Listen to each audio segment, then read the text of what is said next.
ওম জয়তু লোকনাথ, জয় বাবা লোকনাথের জয়, জয় বিশ্বাসনাথ বাবা লোকনাথ, জয় বারদীর ব্রহ্মচারী বাবা লোকনাথ। সুধী ভক্তবৃন্দ, আমাদের পরম প্রিয় বাবা লোকনাথ ব্রহ্মচারীর অসীম কৃপা সর্বদা আমাদের উপর বর্ষিত হয়েই চলেছে আর হয়েই চলেছে।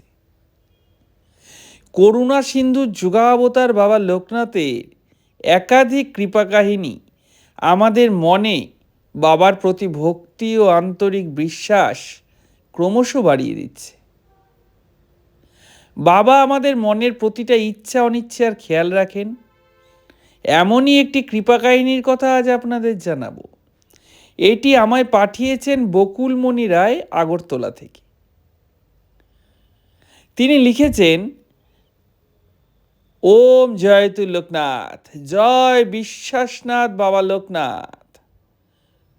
দাদামণি, আচ্ছা, বাবা লোকনাথের আশীর্বাদ কিভাবে আমায় মুক্তির পথ দেখালো তাই আপনাকে আজ জানাবো।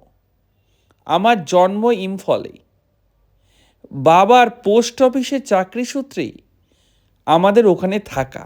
আচ্ছা, বাবা লোকনাথকে আমরা সেই ছোটবেলা থেকেই ডেকে আসছি। ধীরে ধীরে বড় হওয়া ও তারপর বাবার চাকরি থেকে অবসর গ্রহণের পর আগরতলায় আসা। গ্র্যাজুয়েশন কমপ্লিট করে একাধিক চাকরি ইন্টারভিউ দেই। একটি চাকরি হয়, কিন্তু আগরতলা থেকে প্রায় 54 কিলোমিটার দূরে একটি জায়গায়। কাজেই বাধ্য হয়েই আমায় এত দূরের চাকরিটি নিতে হয়।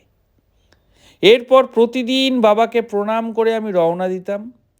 বাবাকে বলতাম, বাবা তুমি দেখো, সমস্ত রকম বিপদ থেকে তুমি উদ্ধার করো। এমনই একদিন সকাল থেকেই খুব বৃষ্টি হচ্ছিল, বাড়ি থেকে বেরোতে বারণ করেছিল। আচ্ছা, কিন্তু প্রাইভেট চাকরি বলে অ্যাবসেন্ট হওয়ার সাহস করে উঠতে পারিনি। অগত্যা আমায় যেতেই হয়। সেদিনও বাসে ভিড় যথেষ্ট কম ছিল। আমার পক্ষে একা যাওয়া এই বৃষ্টির মধ্যে খুবই কঠিন কাজ হয়ে উঠছিল। তো যাই হোক, সেদিন আমার পাশে একজন ভদ্রলোক বসেছিলেন। কথায় কথায় আমায় ধার্মিক বুঝতে পেরে ব্যাগ থেকে পুজোর প্রসাদ বের করে আমায় দেন। আচ্ছা,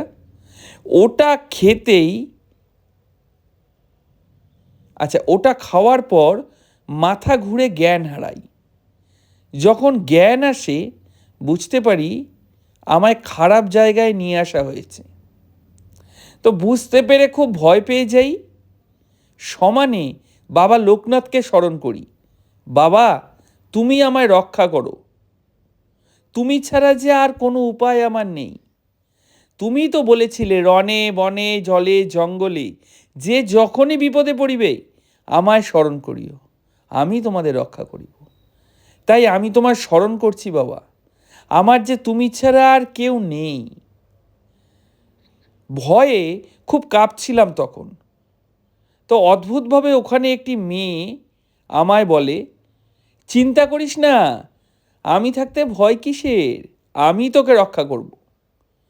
মেয়েটির মুখে কথাগুলো কেমন যেন অদ্ভুত শোনালো। মনে হলো আমার বাবাই কি বলছেন।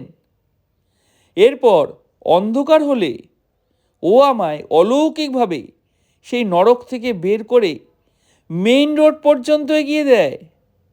এরপর আমি বেঁচে যাই। পরবর্তীতে আমার উপলব্ধি হয় দাদামণি যে সেই মেয়েটি ছিল সেই সময় আমার রক্ষাকর্তা, আমার বাবা লোকনাথ। জয় বাবা লোকনাথের জয়, জয় বিশ্বাসনাথ বাবা লোকনাথ, জয় বারদীর ব্রহ্মচারী আমার ভগবান বাবা লোকনাথের জয়।